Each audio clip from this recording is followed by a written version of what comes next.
En el punto donde el río más largo del mundo, el Nilo, comienza a extenderse en su delta, emerge una ciudad, una historia de milenios, la ciudad más grande de África y del mundo árabe, el Cairo, un emplazamiento geográfico privilegiado, el lugar donde se cruzan los caminos del este y el oeste. Las ambiciones políticas y culturales impuestas durante siglos por los dirigentes egipcios han anclado esta ciudad en el mundo moderno. Construcciones recientes llevadas a cabo respetando la tradición, antiguos palacios adaptados a las modernas necesidades económicas, el Cairo despliega una amalgama arquitectónica resultante de un frenético camino de desarrollo. Es imposible saber con exactitud cuántas personas viven en el Cairo. Debe haber más de 14 millones, todos ellos buscando el sutil equilibrio existente entre las demandas de los rápidos cambios del mundo moderno y los valores ancestrales del Islam. La Ciudadela, un emplazamiento elegido por Saladino en lo alto de los bastiones del Muqaddam, una arquitectura que se remonta a la época de las cruzadas. Protegidas por las murallas se levantan muchas mezquitas, la de alabastro, construida por Muhammad Ali, en el más puro estilo de las mezquitas de Constantinopla. Dominando el patio desde lo alto, la torre cuadrada que sostiene el reloj regalado a los constructores por Luis Felipe en 1846.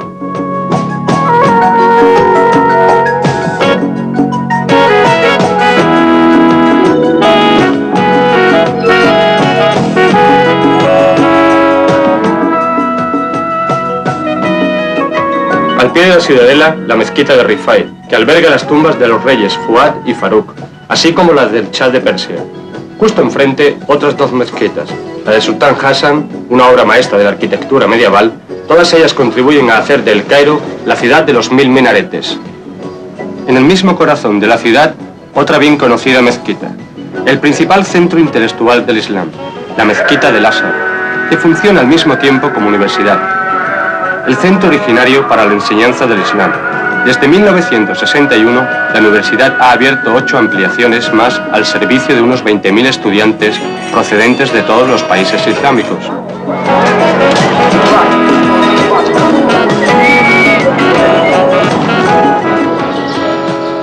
Refugios de conocimiento y religión, las mezquitas son también, en esta frenética megalópolis, oasis de calma y sosiego. El éxodo rural y la industrialización son las principales causas del crecimiento demográfico al que la ciudad se enfrenta, kilómetro cuadrado, y en algunos sectores se eleva el número a 110.000. Naturalmente, esta superpoblación ha multiplicado los problemas de comunicación y tráfico. Un ambicioso plan de autopistas urbanas se enfrenta a estos problemas y cambia radicalmente muchas zonas de la ciudad.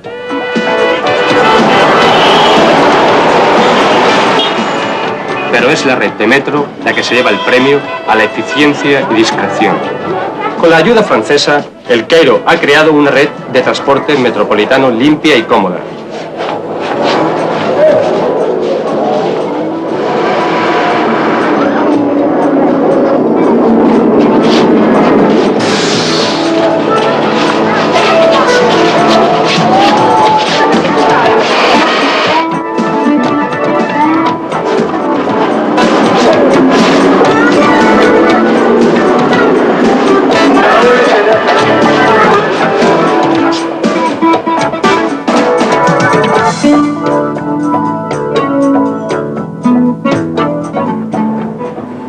La estación, el Tahrir, una plaza inmensa impresionante, el epicentro del Cairo.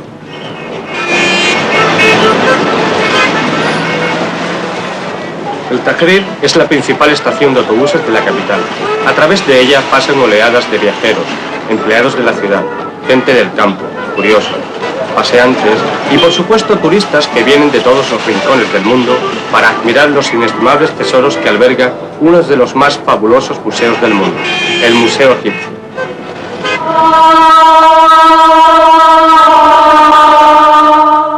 Un francés, Auguste Mariette, colaboró activamente en la fundación de esta institución. Hoy, el Museo Egipcio ofrece al público más de 100.000 objetos, además de los que aún están esperando su sitio junto a estas obras de arte que dan testimonio de la civilización más duradera de las que se conocen, la de los faraones.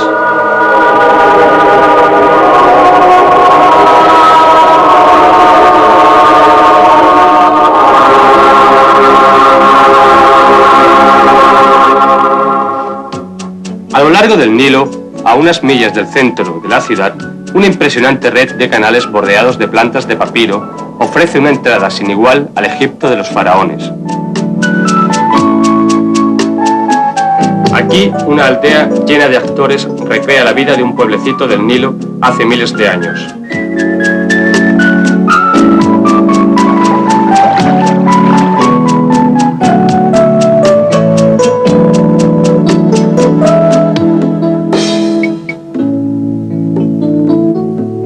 El doctor Ragab, el hombre que creó esta aldea. C'est un village construit à l'ancien style du village pharaonique et où il habite 250 personnes. Esto es una réplica fidedigna de una aldea faraónica. 250 personas se encuentran aquí, ataviadas con los trajes de los antiguos egipcios, desempeñando las variadas actividades que se llevaban a cabo en aquella época. Agricultura, artesanía.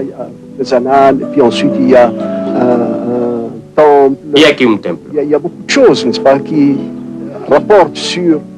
Muy poquitas cosas, pero no dirá que no evoca el antiguo Egipto.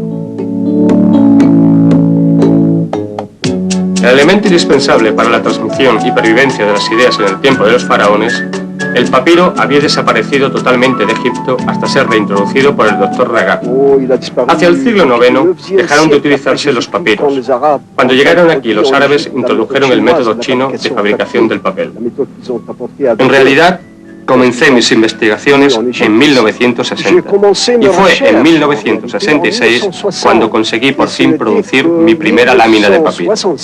Me llevó 5 años. Pasaron 2 años hasta que descubrí el ciclo vital de la planta que había traído del Sudán, pues en Egipto se había extinguido.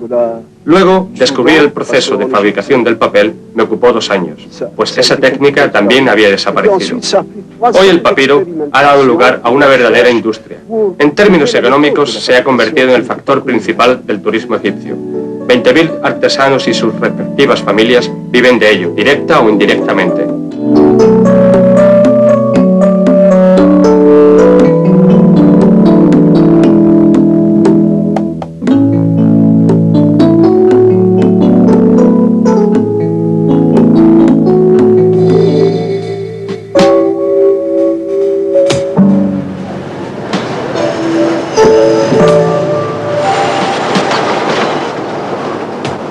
El viejo Cairo. Protegido del frenético ritmo de la ciudad por su laberinto de calles estrechas y polvorienta, el gremio de los artesanos continúa tradiciones centenarias.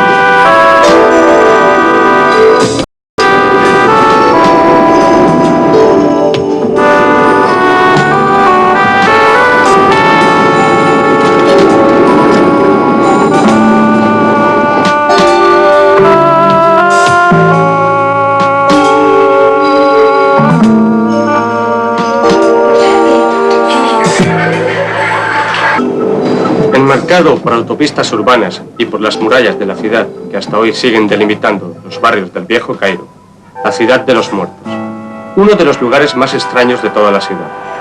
Dominado por las cúpulas y minaretes de los mausoleos, un gigantesco cementerio musulmán cuyas tumbas son verdaderos hogares para los difuntos.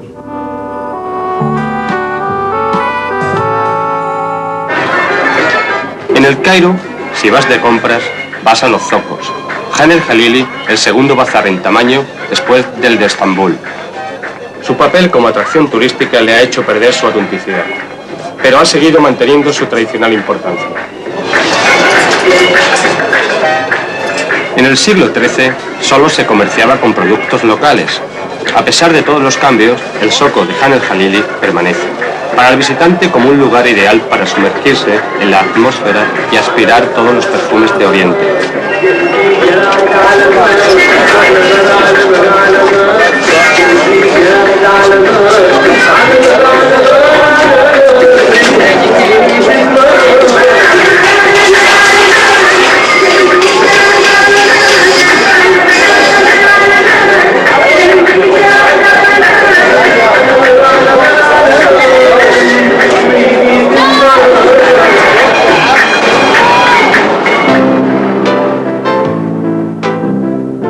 A los pies de la estatua de Sulaimán Pacha convergen las calles de la moda de la capital, menos pintorescas quizás, pero tan animadas y comerciales como los zocos.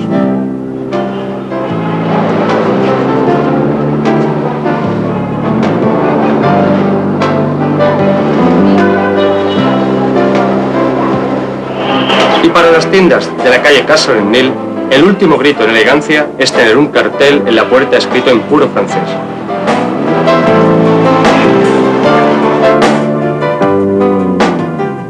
Otra zona elegante, la isla de Gezira, donde toda la gente conocida de la ciudad se congrega.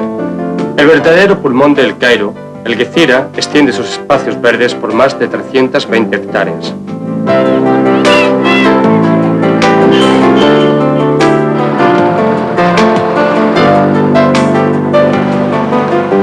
Al nordeste del Cairo, una enorme autovía cruza un atractivo barrio de las afueras antes de llegar al aeropuerto del Cairo.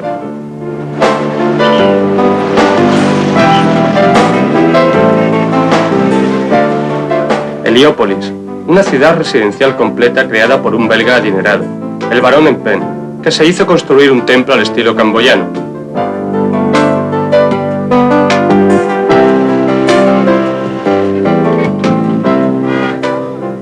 Hoy Heliópolis es conocido por sus embajadas, lujosas residencias y lugares famosos de la vida nocturna del Cairo.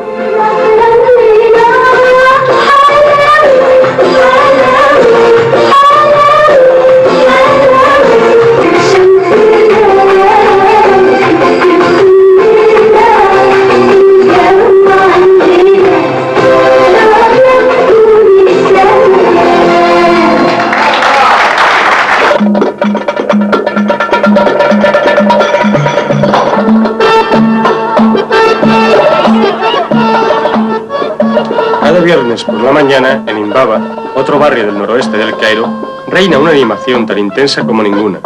Esto es el mercado de camellos, o más exactamente, el mercado de los dromedarios. El animal fue desconocido para los faraones. Apareció 20 siglos después de la construcción de las pirámides. Desde entonces, este mamífero rumiante ha demostrado lo útil que puede llegar a ser.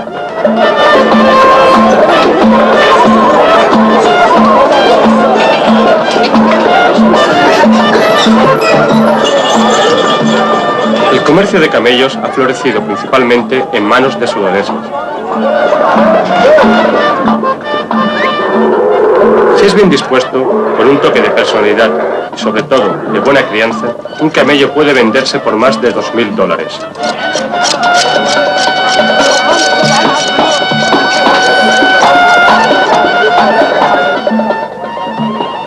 Pero el precio nunca se fija por anticipado. Y como en todas partes en Egipto, hay que saber regatear.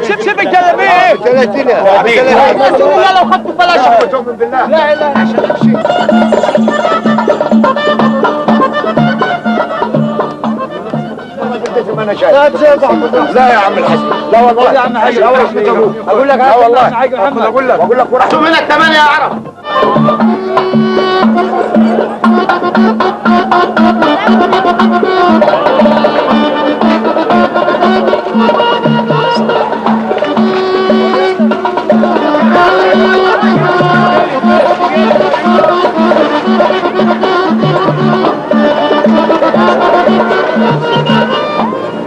Otro mercado, otro barrio, al pie de la planicie de Giza. Un pueblo creado por camelleros que frecuentan el emplazamiento de las pirámides. Ahora debe su existencia a los millones de visitantes que vienen cada año a maravillarse ante la atracción única de 3 estrellas, las pirámides.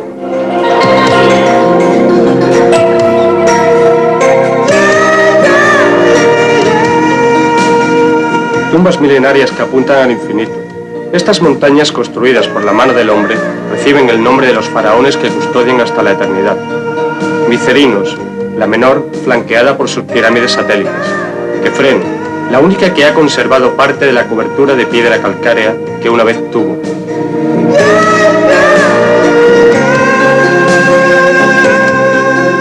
Más de 100.000 hombres trabajaron durante más de 20 años para construirla.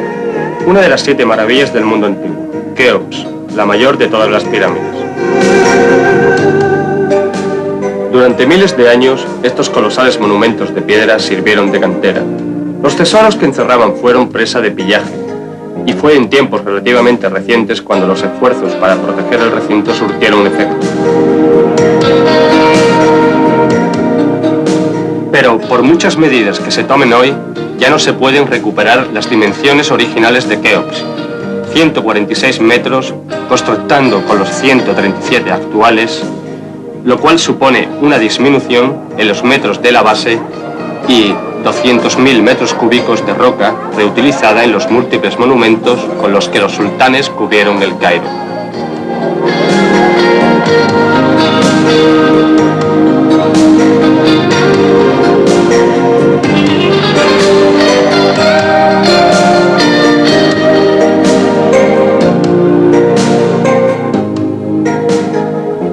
A unos 15 kilómetros al sur de Giza, un canal proporciona vida y fertilidad a una tierra que si no, sería arena y polvo.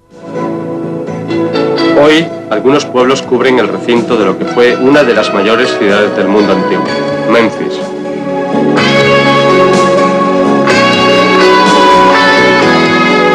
Una esfinge, unas pocas estatuas y un Ramsés II tumbado, de 10 metros de largo, es todo lo que queda del esplendor de la más antigua capital del mundo. En los límites del desierto libio, la primera pirámide conocida, Zoser, que domina un tiempo la planicie verde y el extenso arenal protegiendo el mayor recinto arqueológico de Egipto, Saqqara, la necrópolis de Memphis. Siguiendo el mismo modelo de todas las construcciones piramidales, Zoser está construida en escalones.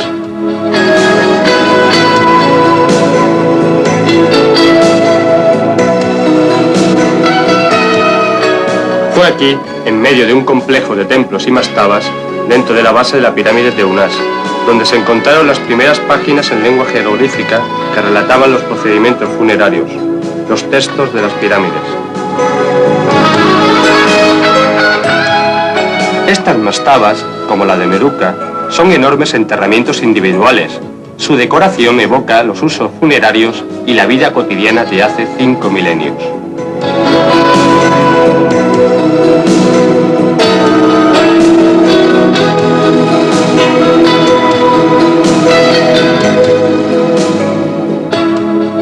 En una de sus 32 habitaciones, Meruca ha conservado intacta una estatua de su dueño.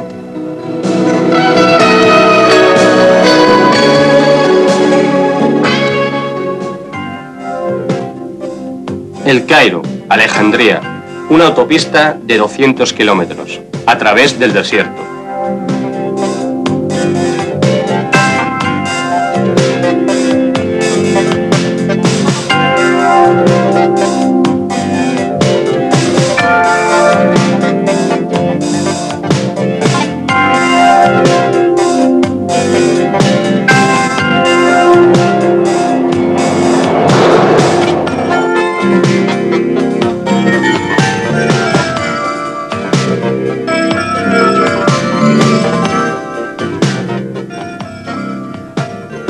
En medio de ambas metrópolis, en el corazón de la zona de Wadi Nadrum, unos cuantos monasterios coronados por cruces coptas llaman la atención sobre la importancia de una comunidad que incluso hoy acoge al 9% de la población egipcia. De hecho, la palabra copto es el correspondiente árabe para Egipto, y en el siglo VII los conquistadores árabes dieron ese nombre a los habitantes del Valle del Nilo, que eran en su mayor parte cristianos.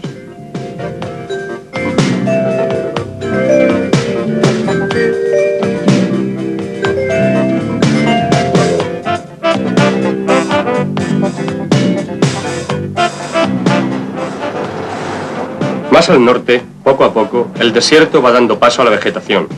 Aquí el Nilo se convierte en delta. El mar está cerca. Y para pueblos que han estado siempre unidos al sol y a la arena, estos inmensos pantanos son, sobre todo, sinónimos de riqueza.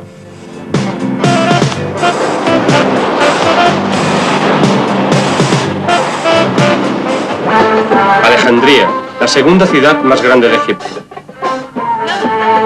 Por estar bien abierta al Mediterráneo, Alejandría es sobre todo una comunicación esencial para la economía y el comercio de Egipto. En el extremo norte de la corniche, el fuerte del sultán Qaid Bey es uno de los más importantes vestigios del antiguo sistema defensivo árabe. Fue construido en el siglo XV sobre el emplazamiento del antiguo faro.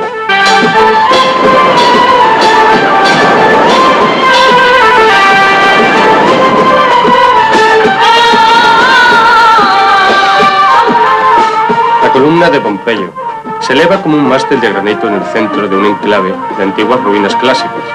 Dedicado al emperador Diocleciano, este recinto atestigua la importancia que incluso los romanos dieron a la brillante metrópolis creada hace 23 siglos por Alejandro Magno.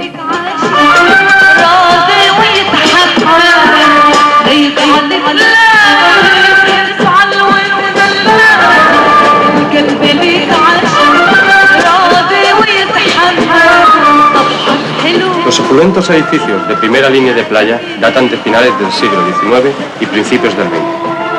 El periodo de expansión económica que siguió a la entrada de Egipto en los asuntos del mundo moderno. Arruinada por la revolución de 1952 y haciendo frente al problema del éxodo demográfico, Alejandría intenta, a través de un vasto programa de urbanización, recuperar el dinamismo intelectual y económico que una vez hizo de ella la ciudad de la ciencia y de la imaginación.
Para los egipcios, Alejandría significa vacaciones.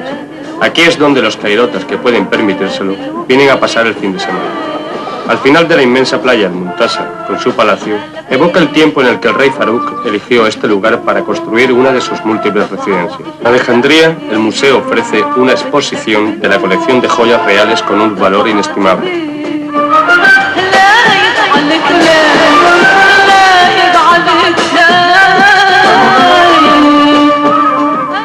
Camino del Fayum.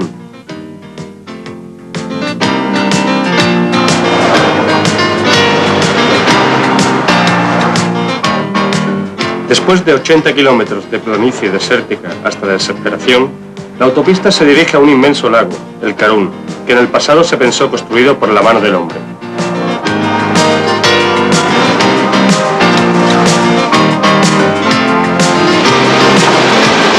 Este verdadero mar interior en pequeño se une al Valle del Nilo, dando lugar a la riqueza del oasis del Fayum, un oasis diferente al resto, aunque solo sea por su extensión y la diversidad de sus aldeas.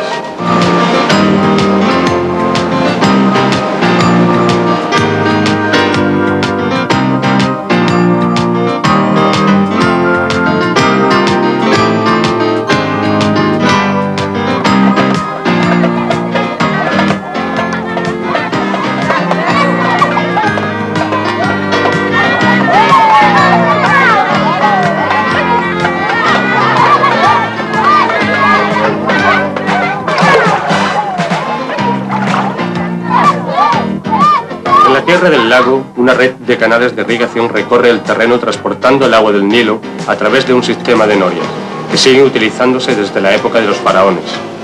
Incluso Heródoto alabó la maravillosa fertilidad del Fayum, la orquídea de Egipto. Exactamente igual que en la antigüedad, hoy el oasis ofrece una abundante variedad de vegetales y diversos tipos de frutas. Ni siquiera la mecanización de la agricultura ha hecho gran mella en los campesinos tradicionales.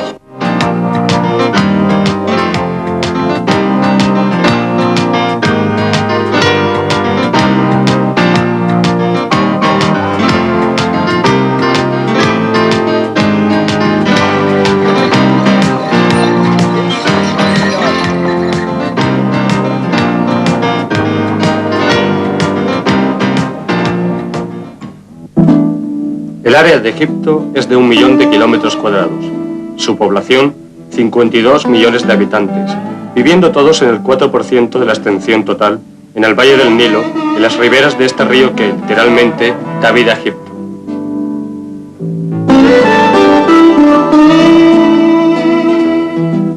Ningún otro río ha tenido tal influencia en un pueblo. Ningún otro ha tenido un impacto tal en el desarrollo de una civilización.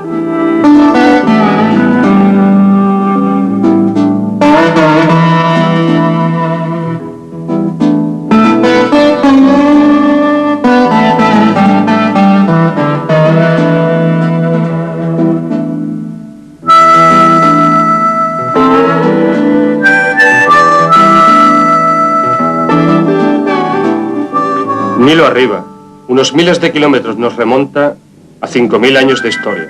En la curva de un meandro de la ruta real, Dendera.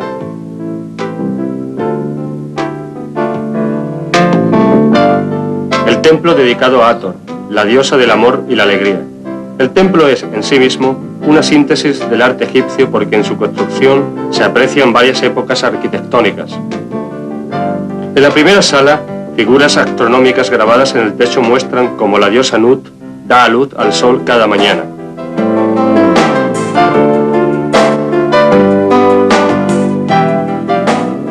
Fuera, el recinto excelentemente conservado del lago sagrado y el nilómetro para medir las crecidas del Nilo. Los griegos y más tarde los romanos llevarían a cabo la decoración del templo para entretener a la población.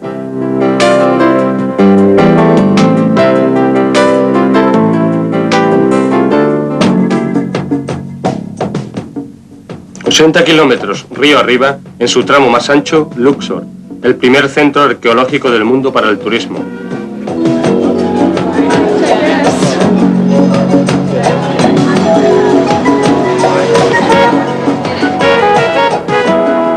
A primera vista, el pueblo, grande y soñoliento con sus carteles que atraen las miradas y las tiendas turísticas, nada tiene que ver con la que fue prestigiosa capital del Imperio Nuevo durante 6 siglos, Tebas.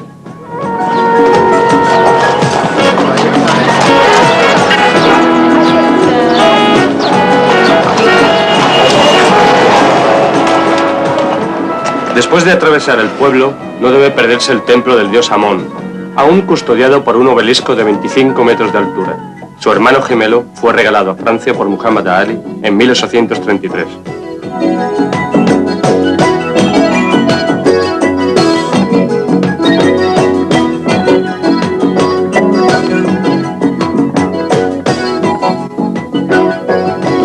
El templo de Luxor fue esencialmente obra de 2 faraones, Amenofis III y Ramsés II, entre los años 1400 y 1250 a.C. Con el objetivo único de dar la bienvenida al Año Nuevo, el templo que los egipcios llaman el Harén Sur de Amón. Ya su impresionante tamaño muestra el alcance de las revelaciones que albergaba. Pero, a pesar de sus colosales dimensiones propias de un faraón, el templo de Luxor se considera pequeño. Al norte de la ciudad, protegido por 2 hileras de monstruos con cabeza de carneros, Karnak, el mayor monumento del Egipto faraónico.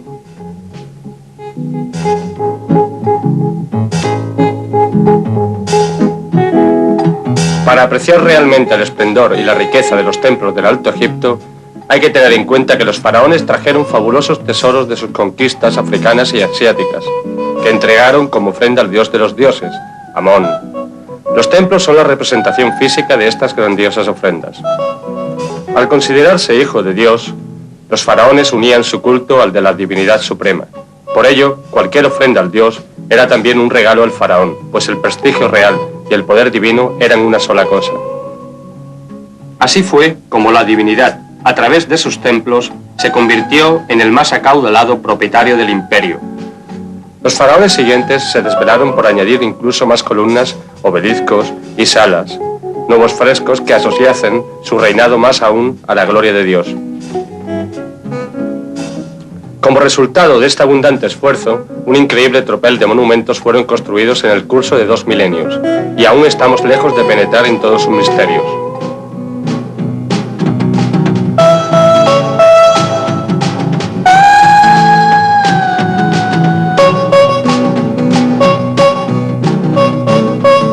Construido en un estilo que no abarca milenios y a una escala más humana, el Museo de Luxor expone piezas claves, las más representativas de la historia y el arte de Tebas.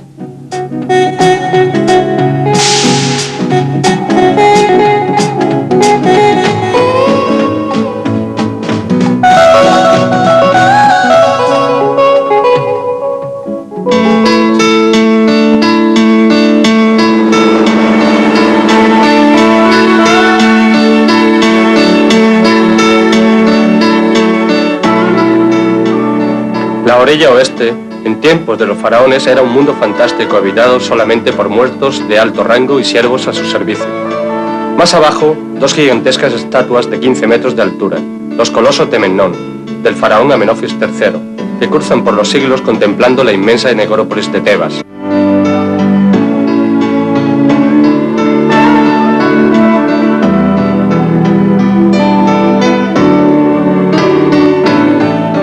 Hoy existen medios modernos para conservar la vida campesina de esta región, que en el pasado estuvo dedicada a la otra vida.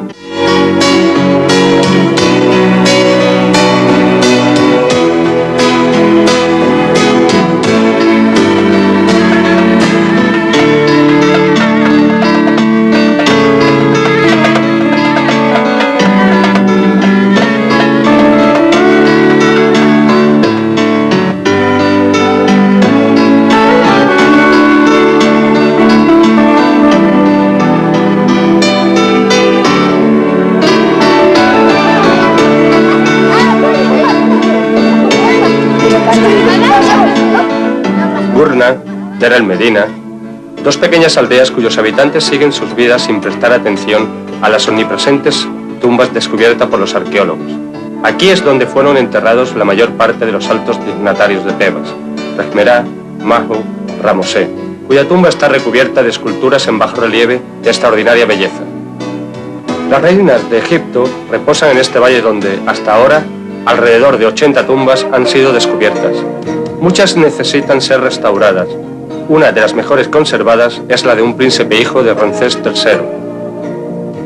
Era por la parte oeste de las montañas donde la gente de Tebas excavaba las tumbas para sus faraones. En el Valle de los Reyes, todos los enterramientos fueron construidos de acuerdo a un plan único. Los faraones llevaban a sus lugares de descanso eterno riquezas inmensas para hacer frente a las necesidades de la otra vida, del viaje eterno. Esta especie de casas ambulantes del cielo hizo las delicias de generaciones de salteadores de tumbas. Aparentemente, la única que quedó intacta fue la de Tutankamón. Los objetos preciosos encontrados allí llenaron varias salas del Museo del Cairo.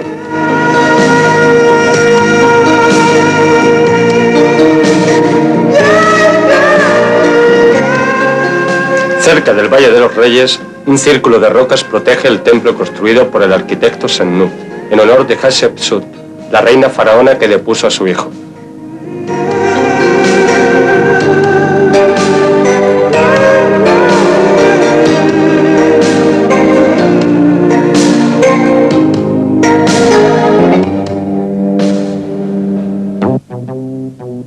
60 kilómetros al sur de Luxor, un asentamiento agrícola agrupa sus cabañas de tierra, Esna.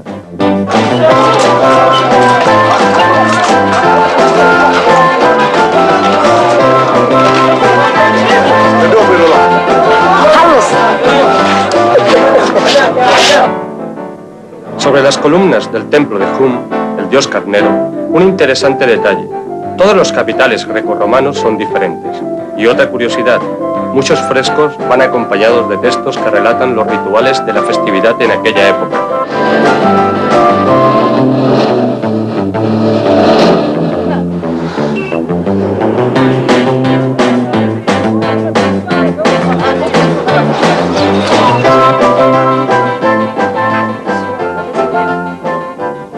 En Edfu se encuentra el templo mejor conservado de Egipto. Data de época grecorromana. Está dedicado a una de las más grandes divinidades de la antigüedad, el dios halcón Horus, el todopoderoso y belicoso protector de los faraones. En Edfu, los bajorrelieves se encuentran en un estado de conservación tan perfecto que sirven de infatigable fuente de información sobre el pensamiento y los ritos religiosos del antiguo Egipto.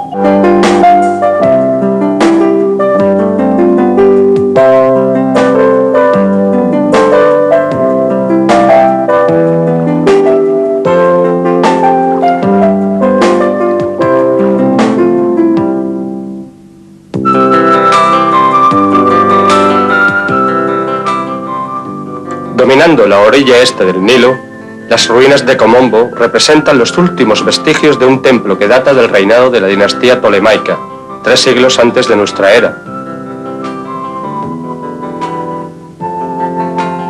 Komombo está dedicado a los dioses Sobek, el cocodrilo, y Horus, el halcón, pues aquí todo es doble, contraste esencial con la casi totalidad de los templos egipcios.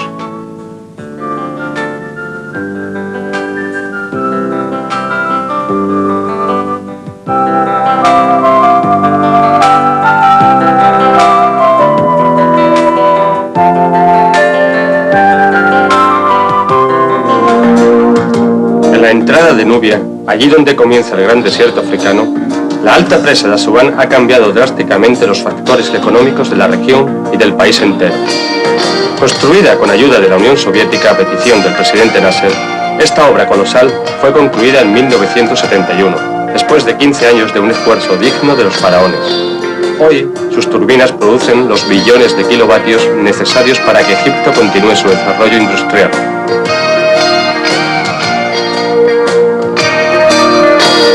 El granito de Asuán recubría las pirámides y fue el principal material para las mismas tumbas. En una de las múltiples canteras de la región yace el más alto obelisco inacabado que haya sido descubierto.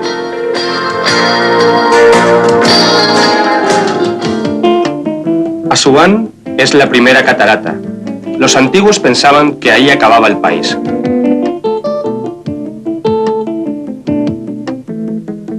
La ciudad presenta un aspecto bastante moderno desde los cruceros, una de las mayores atracciones turísticas que ofrece el país.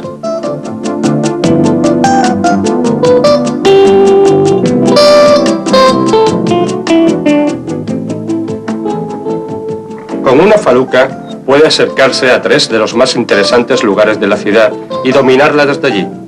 El mausoleo del Aga Khan, que alberga los restos mortales de la cabeza dirigente de la secta musulmana ismaelí, que murió en 1957, dejando de luto a 4 millones de fieles.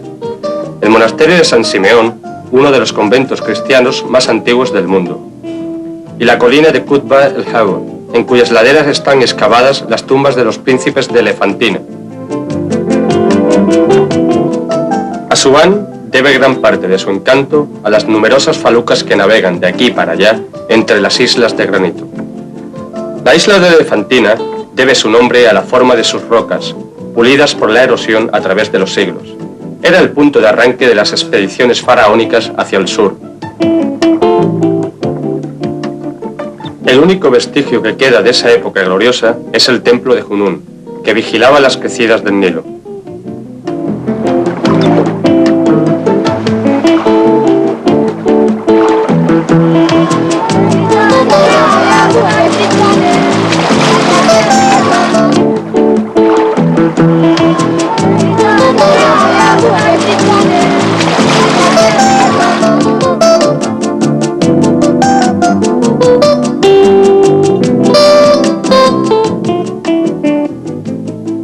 Mientras que en el extremo occidental del desierto está, incluso aquí, desprovisto de vegetación, en la isla de Kitchener la naturaleza es exuberante.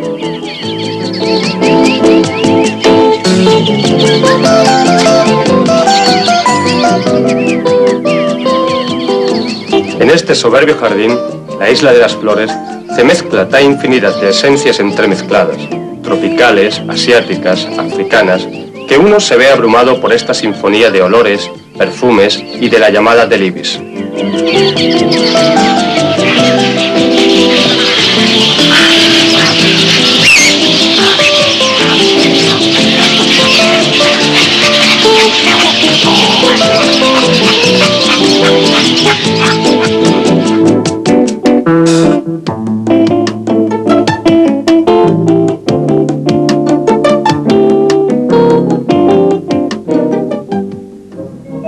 Philae es uno de los más admirables grupos monumentales que pueden encontrarse.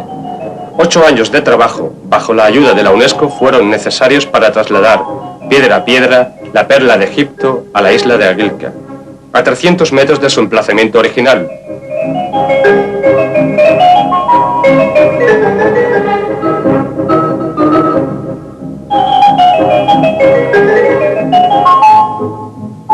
Comenzado por los faraones y completado por los romanos, el templo de Philae fue dedicado a Isis, la Madre Universal, la diosa más conocida de la mitología egipcia. Este templo acogió peregrinos hasta el siglo V.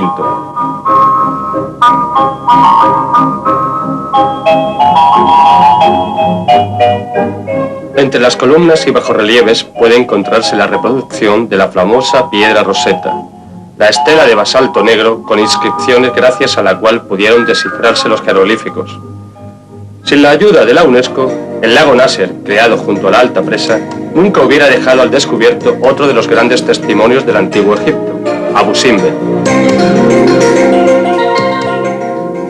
Los templos de Ramsés II y de su esposa Nefertari fueron cortados en miles de bloques que pesaban 30 toneladas, antes de ser reconstruidos 64 metros más arriba de la misma posición relativa que había tenido.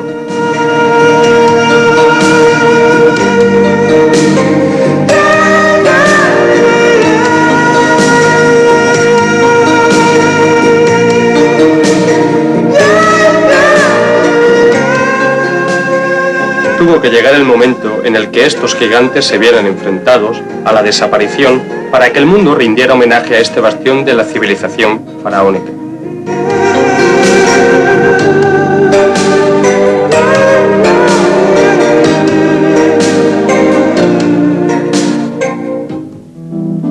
A pesar de la división creada por el Golfo de Suez, a pesar de los codiciosos avatares que ha sufrido, la historia del Sinaí ha estado siempre unida a Egipto.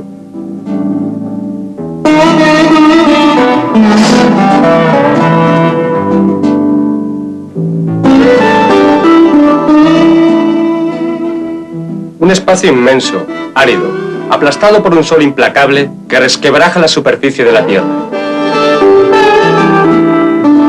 Extremos climáticos que no han impedido que la vida continúe, trasladándose de oasis en oasis. Los beduinos se han negado con insistencia a aceptar la sociedad sedentaria.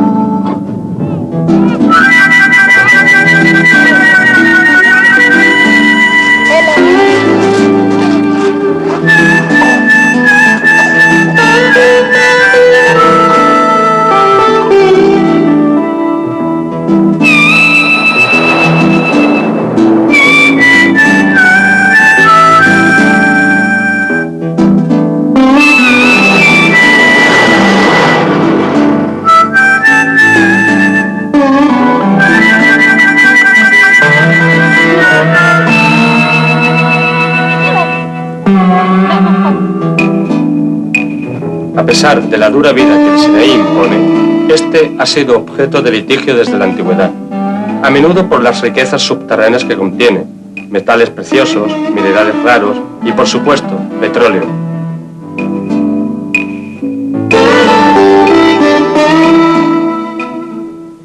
Pero ahora hay un nuevo elemento que puede impulsar al Sinaí hacia el mundo moderno, el turismo.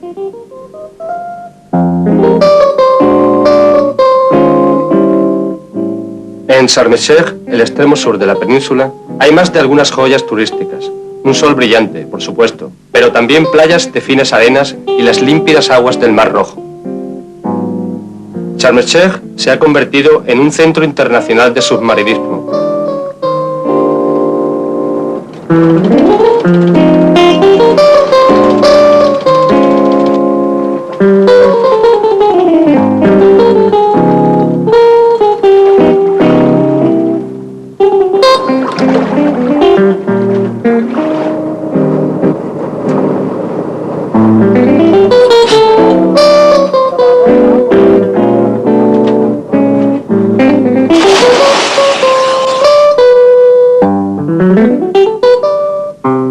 Si las intenciones se convierten en realidad, gracias al turismo y a sus recursos naturales, en el año 2000 el desierto del Sinaí tendrá una población de 2 millones.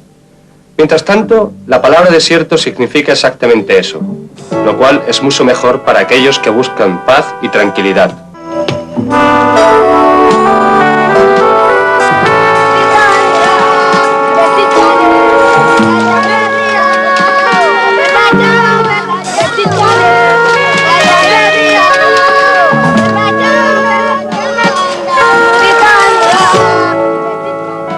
La ruta que une los golfos de Aqaba y Suez, cruzando la península, está rodeada de misterio. Tras las colinas, una asombrosa imagen de rocas coloreadas por un extravagante artista añade magia al desierto.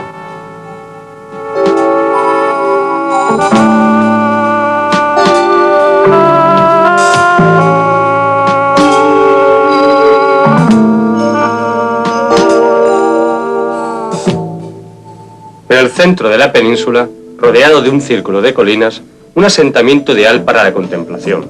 Un pueblo que debe su existencia a su proximidad al emplazamiento más sagrado del Sinaí.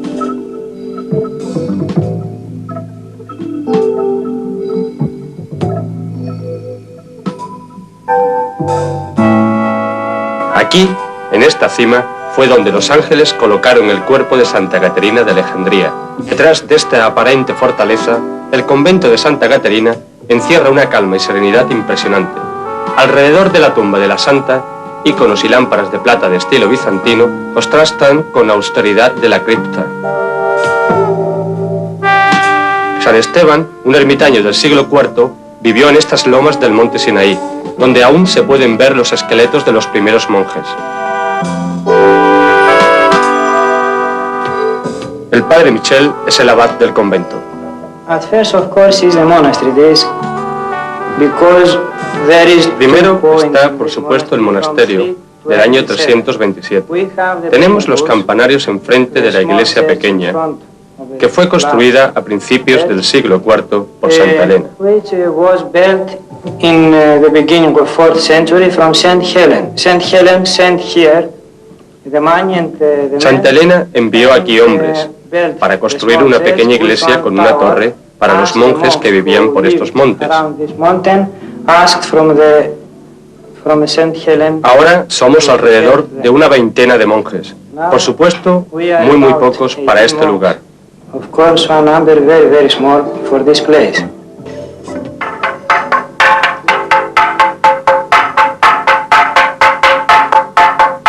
Pero, como siempre, los monjes siguen perpetuando la tradición, imperturbables.